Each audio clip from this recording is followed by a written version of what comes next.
This is an acrylic and mixed media painting done by John Thomas Biggers in 1987 called The Starry Crown.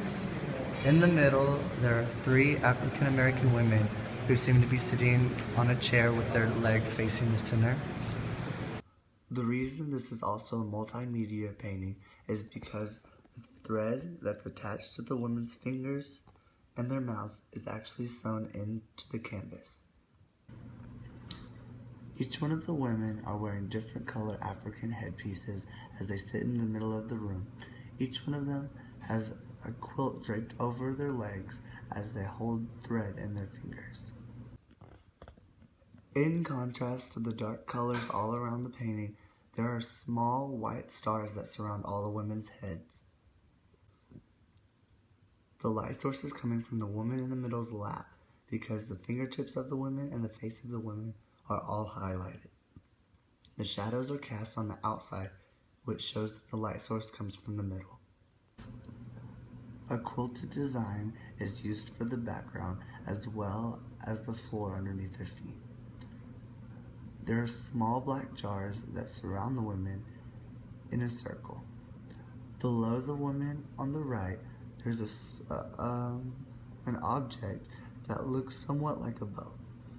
All the women are barefoot.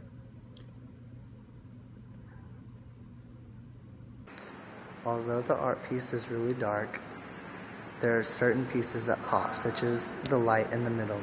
There are also a lot of designs on this piece that make it really interesting to look at. These women seem to be in what looks like a sewing circle, where they are all sewing the same quilt together.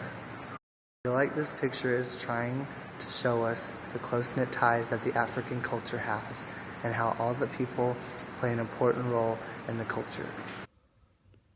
I think the quilted designs and the quilts on the women's lap are metaphors for the African culture. The African culture seems to be close-knit, just like a quilt. The string connecting to the mouth to the fingertips of the other women represent the stories and the traditions passed on from generation to generation in the African culture. This artwork shows us that people are all connected in some way. The artist shows this by connecting some string to each of the three women, connecting them as one. The reason that this painting is hanging up in the museum is not only that it's visually pleasing, but it shows certain aspects of African culture.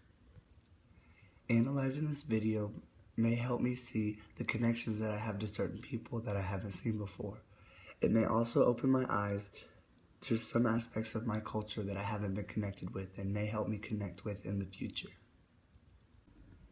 There isn't much information about this painting besides the fact that it has to do with the African culture. I wish that there was more information, maybe an article or two or more information in the museum that would help me understand this painting more.